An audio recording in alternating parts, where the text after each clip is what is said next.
Okay, so if you could start by telling us your name and the school and school district you teach in and what you teach. Okay, well, hello, and I'm glad to be here. My name is Lisa Card. I am a 20-year teacher of Detroit Public Schools, Detroit Public Schools Community District now. I am a part of Detroit Federation of Teachers and also, of course, American Federation of Teachers. Awesome. And are you Wait, was there involved? another part to the question? I'm sorry. Did I? You're Okay. good. So you're part of the Detroit Federation of Teachers. Yes. What are you involved with at the union? I think you're on the executive board, right? Oh, yes. Yep. I'm on the Detroit Federation of Teachers. I'm on the executive board. I'm also chair of the special ed committee with the Detroit Federation of Teachers. Great. And then I guess that's my last kind of startup question is what do you teach in DPS? Okay, so I am a special education teacher, which they have renamed here in Detroit. It is now called the Exceptional Student Educational Services, so ESE abbreviated. I have been, for the last 10 years, I started out as a resource teacher, which meant I went into the classrooms and assisted the general ed teacher with our students that were in the classes. However, my services were not limited to special ed students. I assisted where needed. Yeah, but now I'm sorry. So now I do work with the cognitive impaired students. And I'm 9 through 12, English language arts. So our students, the difference between students that are with resource, they get diplomas. Our students do not get diplomas. They get what's called a certificate of completion. However, once they graduate, there are steps that they can take toward getting a diploma or a GED. Got it. Thank you so much. And so my first question has to do with I'm curious, when did it hit you that COVID-19, the pandemic, was really going to impact your work and the school district and basically everything, but really was going to impact the schools and your kids too, because your kids go to the schools as well. Yes, my son and my daughter. My daughter's 16. She's going to the 11th grade. She's with Detroit Public Schools, as well as my son. He's 11. The pandemic came here to Michigan probably early March, and it hit us very quickly because I teach at Osborne High School, which was the first school to get hit with COVID-19. We had a teacher who I was at an event, and I came out of the event. I received phone calls, texts. Like, my phone was just blowing up. It was crazy. And people were calling. Like, I got to the point where I didn't want to answer my phone because so many people, they wanted to make sure that I was okay. But like I said, at this time, I really didn't know what was going on yet. So I found out that one of the teachers from the school had tested positive for COVID-19. From that moment, so this was probably like March 13th. From that moment, I'll say maybe 3 or 4 days later, I found out that maybe 5 other teachers had tested positive. I became really nervous, and because at least 2 of the teachers that tested positive, I was around them. We had just did the Black History program. We hugged, we took pictures. And so I don't know if it was anxiety or if it was just all in my mind, but I started having headaches. I started losing my appetite, my chest, and I didn't want to go into the hospital. I was scared because I felt that if I went there, I would expose myself to the virus. Like I said, at that point, I just went crazy. So we wouldn't even leave out the house. We immediately began to quarantine. I started listening to the different videos about the lemons and the oranges and steaming, and so I followed and did those things. And Eventually I started feeling better, but it was a very uncomfortable, nervous. It was just weird. It was really weird just to see the world um, in the state that it was, and that it had hit home. Like, we knew about it, but sometimes until something really hits home, you kind of like, oh, okay, that's going on. Wow. But when it really hits home, it's like, so yeah. Still, I'm kind of getting to the point where I'm relaxed a little bit, but we're still playing it safe. Yeah, wow. And so I'm curious then, you said around March 13th or something was when this hit Osborne. Yeah. How Yeah. what's your recollection of what happened with the schools? Like, when did you all go to virtual learning? How did that get Yes. rolled out? How did that all happen? Okay, so, and I'm not sure if I have that date correct, but it was that whatever that Friday, because that what happened was that Thursday before the weekend, we found out that the first case was here in Michigan. It was one case at that time, and there was an announcement that went out, from the school, from the governor actually, to shut the schools down. So we actually went to work Friday. The students did not go to classes, but the teachers went to work Friday, and they were instructed to get whatever they could. Just be careful. So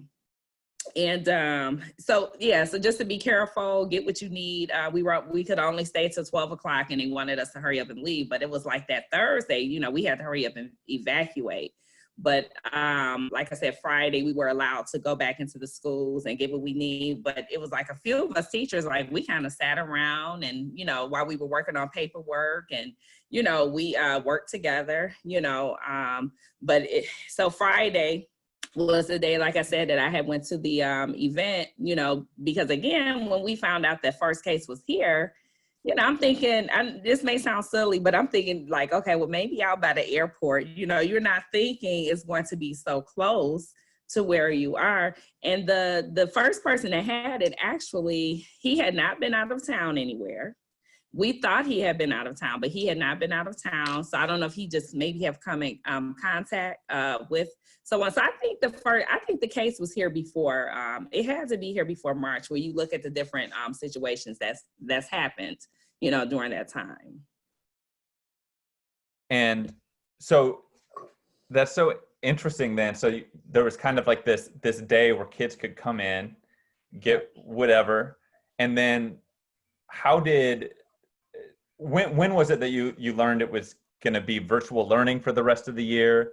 Or not, maybe not even necessarily when, but what do you remember about how the district rolled that out? And Okay. yeah, and then I have some follow-up questions about just how that worked or didn't work or whatever. So I can answer about when, because so like I said, please forgive me on the dates. I was gonna pull my phone up, like, come on, get that date right. So but what I remember is that the first week, I want to say either the first week or two, we had to kind of come up with how we were going to. Well, the first week, no, let me take that back. The first week,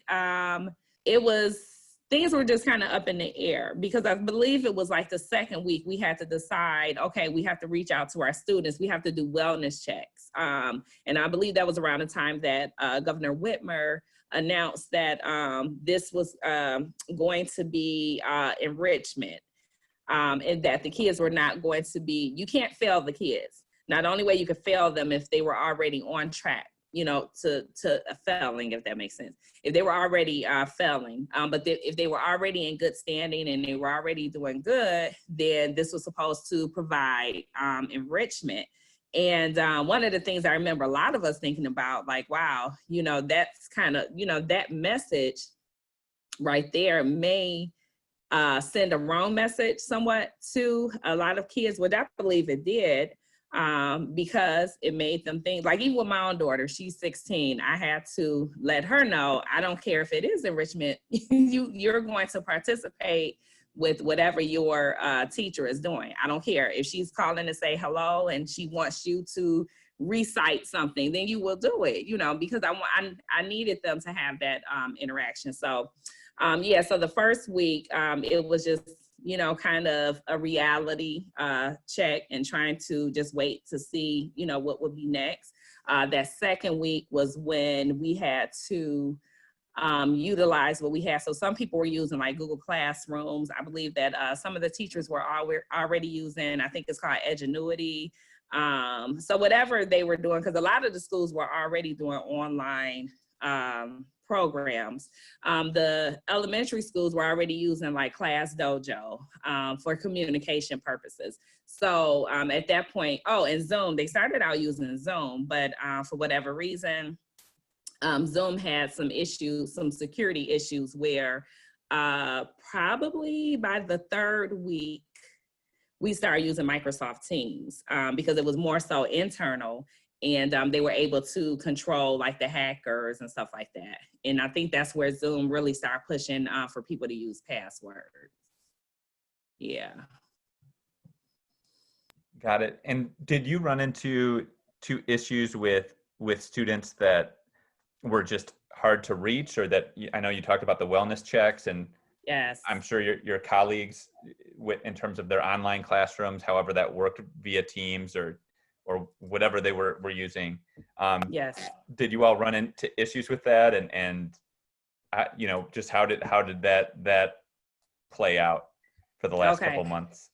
Okay, so yes, definitely. We definitely ran into trying to contact students, via phone.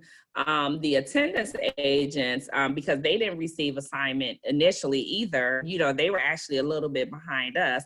So they actually, did more frontline going out to the homes and trying to be, especially for kids that, they couldn't. And they did, I really have to give it to the Osborne staff. They really did a great job with trying to locate kids and getting correct phone numbers, because there has been times where a parent has told me, well, I've given my number and it's still not correct in the system. So anyway, they were going out to the homes, trying to, figure out what was going on with the students. Because even up until the last couple of weeks, like there were students there are students we still have not been able to get in contact with. And I just figured, with some of them, maybe they moved, without affording an address. But we were able to at least, I'll say maybe about 80, I think they said it was like 87 or 88% of the students we were able to reach out to. Because we still have one student that we learned that they were going to allow her to graduate, and she still doesn't know. Yeah. Wow. Yeah. Wow. Yeah, that's wild. And I guess that it brings me to another question, which is there a particularly memorable experience you have either with one of your students or parents, or even with one of your colleagues during the pandemic, whether right before the virtual learning started or as things went on? Is there something that comes to mind at all in terms of just something memorable? Absolutely. So first I'm gonna go back to, because I know I kind of left it hanging about the amount of staff members who tested positive for COVID-19. So I think around that, initially it was around maybe 5 or 6 staff members. But it turns out that it was probably about 9 staff members who tested positive for COVID-19 or the antibodies or both. And then, so what stuck out was one of our students, his mom passed away from COVID-19. And she passed away, I will say maybe early April or late March. Maybe it was more so late March, but she passed away. This student, I've had I've had like issues with just trying to get him engaged, and he's very rambunctious. I'm trying to say the correct words, but he's very rambunctious. Like I said, I teach students who are cognitive impaired, and so he will do things, and I don't think that he's always doing things intentionally, but it's kind of a manifestation of his disability. And I remember sending him to the dean. This is post-COVID, before COVID. So I remember sending him to the dean because I'm like, this day, I'm like, look, he's disruptive today. This is what's going on. And so I sent him to the dean, and the dean, talked to him. And I think for that day, he sent him home. Now, the dean was the first COVID victim at the school. He was the first case. So when I found out that this student's mom passed away, what stuck out the most is because I felt like I didn't have enough patience to deal with him. And so it made me feel that, I'm sorry, it just made me kind of feel that if I had taken time to work with him, I don't know, like maybe I'm feeling like he took the virus home to his mom. And so that was one of the things that really stuck out to me. And I called him and I checked on him after. And it's funny because when we got off the phone, he's like, I love you, Miss Carter. And I'm like, I love you too. So I would check on him maybe once every, couple of days. And then, now it's been maybe a couple of weeks since I've checked on him. But that stuck out to me. And it was kind of a moment like, sometimes when we are, and I don't think I did anything wrong, but I still felt convicted. Like if you had dealt with him that day, and I know it's silly, but I think that's part of the anxiety that has been brought about with this, with the pandemic. That's part of the anxiety where you start kind of, you're coping, but you are still kind of blaming, so yeah. So that day, every time I think about it, it's just like, that was one of the most memorable things, but I'm glad that I'm glad he knows that I love him. I'm glad that he knows that. And he's like I said, he's a very rambunctious kid, and I don't think that everything he does intentionally, but like I said, it's a kind of a manifestation of his disability. Yeah, I'm sorry. No, thank you so much for sharing that. I wasn't looking for that. No, and I think it's just so telling that even of how much you love your students, right? That even some of the ones who can cause us like the most heartburn and stuff every day, you don't even realize how much you care for them and stuff. But that's such a heavy experience, and the fact that he lost his mother, and that is. And I thank God, like he has he's staying with an uncle, and the uncle has been great, with prividing for him, and the mom, and then I found out later also because the mom was dealing with a lot of heart issues prior to throughout the school year, because I knew she had some health issues, but like I said, it was later revealed even through the school, like she was like really, really sickly, and so I guess by her contracting, COVID-19, like it just really just took her out. Yeah, no, it's just so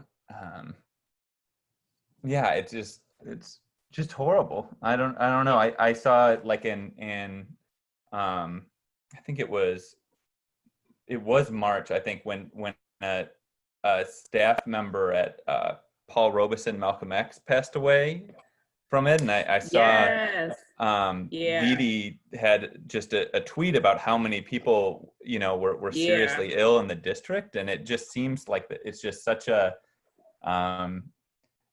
traumatic thing for staff, for everybody to go through together. And I think that particular teacher that passed away from Paul Robeson, I think that they had been helping deliver meals, or because they had the the curbside where parents could drive through. They opened up the trunk, put the food in the trunk, and so I think that they have been helping pass out food.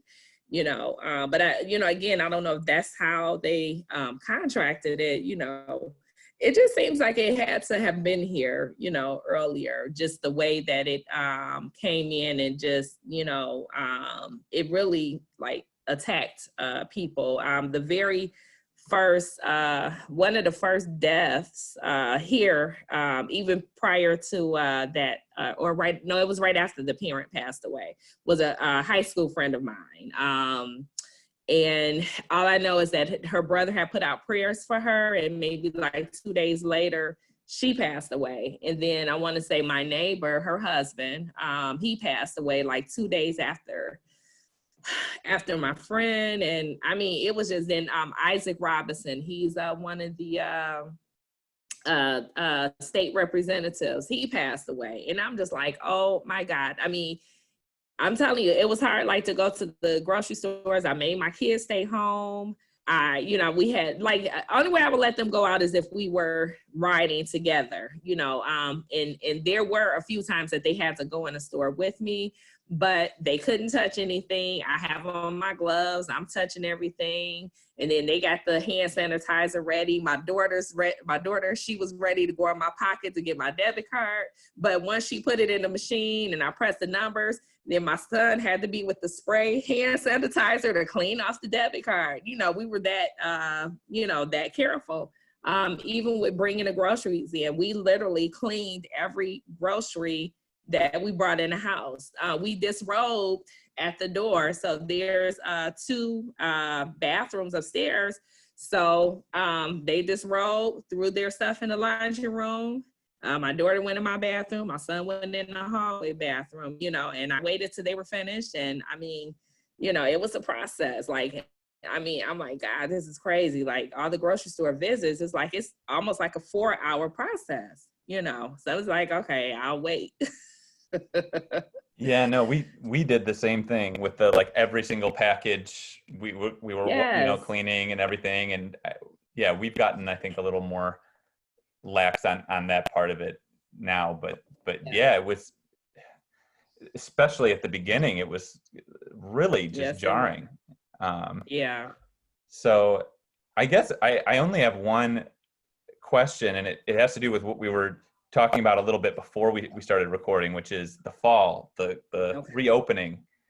Yes. What is the district, the Detroit Public Schools Community District, saying about the fall? What are you thinking about it? And what do you think schools should need to reopen safely, as in your opinion as well? So it sounds like they are really pushing to try to open schools in the fall. And of course, I think a lot of it is coming from the president to open up. Matter of fact, I think he's been threatening federal funds if schools refuse to open up. And Betsy DeVos has been, you know, supporting that idea of opening the schools. I believe the CDC has decided to not change their guidelines. I think their push is that, you know, there's a lot of things that's really needed if schools are going to open. I believe that's the message that they were sending out. And I hear, like, I was reading something that Betsy DeVos said about people having to get creative so that schools can open, because the kids can't just stay home and they need to learn and blah, blah, blah. So my thoughts on is, if schools are going to open in the fall, bottom line is we need to be prepared. And prepared, like, we need all the PPE that we can get. It should be like, that should be that should be kind of like given, you know, that's a given. And I was also listening to the news, and the young lady was saying same thing, you know, parents have to get creative. They're going to have to save $1 here, save 10 here, get a computer, do this, do that. And I'm just thinking, like, wow, you know, prior to all of this, you know, there's, you know, like, the area I work in is considered low social economical area. So they were already putting probably $1 here, 10 here, you know, you have people who have still lost their jobs, who have lost jobs and still are not, who are out of work. Even though there has been some stimulus funding in certain areas, everyone didn't benefit from that. Unemployment, you know, if there was someone who was already looking for jobs, or, you know, there's so many like situations when they say get creative, you know, in order to get creative, you have to have something to get creative with. And we just, like I said, we just can't simply go back if we don't have proper PPE in place. Like a lot of us, yeah, we're buying our own PPE. And I'm assuming next year when tax time comes, we'll be able to write all this stuff off. But I don't see it happening if, you know, because I feel like, you know, I don't understand, like, why is it so hard to understand that, like, this is, you know, you're dealing with the health of people. And you can't, like, to me, the focus seems to be more so on economy. You know, well, if you kill off a lot of people, then the economy is not going to matter. You know, the money has to come from somewhere, you know. Yeah, so that's just my thoughts. You know, as a teacher, as a parent, I'm just not feeling, I'm not seeing, it's too many unanswered questions, you know. It's too many unanswered questions, you know, and people are saying the same thing. Even some of the parents that we've spoken to, we did a town hall at Osborne. It was a virtual town hall. And one of the parents, he's like a community activist, and he has been really great with going around to different parents and, you know, just trying to see what they need and just talk to them about their feelings and everything. And he said, you know, I'm not gonna lie, you know, most of the parents I spoke to said, you know, if school's open, they're not sending their kids back, you know. So my thing is, if that's really important and they think that schools should open up, they just really need to have certain things in place. I mean, you know, and it shouldn't be a question. And then they have to stop passing the buck, you know, just like the president is telling the schools if they refuse to open that it's going to be a problem with federal funding. You know, first of all, you're already throwing out a threat, you know. It just needs to be direct. You know, all the decisions and funding, that stuff comes from the top. Like, we can't just miraculously conjure up funds, you know. Where are we going to get the money from? And that happens too often with things, with situations and systems that from the top, you know, the buck is often passed, or it's almost like it's a blame game. And, you know, if you had done this, you would have gotten that, you know. So I just think that they really need to stop, be direct, you know, and look out for your people. Like, you know, come on. Like, if you care that much for the economy, you'll protect the people. Like, try, you know, start there. You know, but they, you know, it's a lot of political, you know, it sounds like a lot of political talk. And it's crazy that all this stuff is going on during election time, you know, because of course you got one party blaming the other, you know, and vice versa, you know, so we stuck. But I'm agreeing, you know, as a parent and as a teacher, I am not feeling comfortable with going back at all. Like I said, although I went and I helped out with, because that's more of an isolated, you know, situation. You don't have the kids there all day, or it's just different, you know. But we still wore our mask all day. We had our hand sanitizer. There was disinfectant around each time the parents went into an area, you know, while they were waiting to get their tablets. You know, we did the proper cleaning, you know, so I will say that there were things in place, you know, but those things need to continue, you know, and we need to, you know, we need resources, always resources. Yeah, for sure. Yeah. Well, thank you so much. Is before I pause the recording portion, is there anything else you'd like to add before I pause that part? That's it. I mean, you know, I just can't mimic my last sentiment enough. Like, you know, if they really care about the people who who's working for you, or like protect us. Like we need to be protected. Like we want to work. We're willing to do the work. To me that was evident during the distant learning. Like we want to work.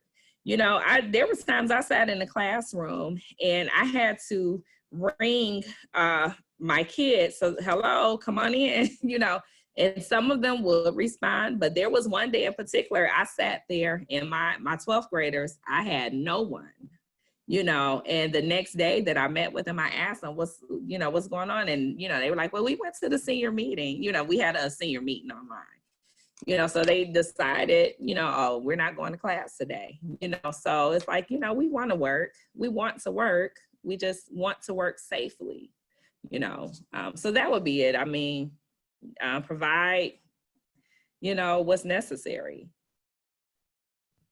Definitely. Thank you. I'm going to pause the recording.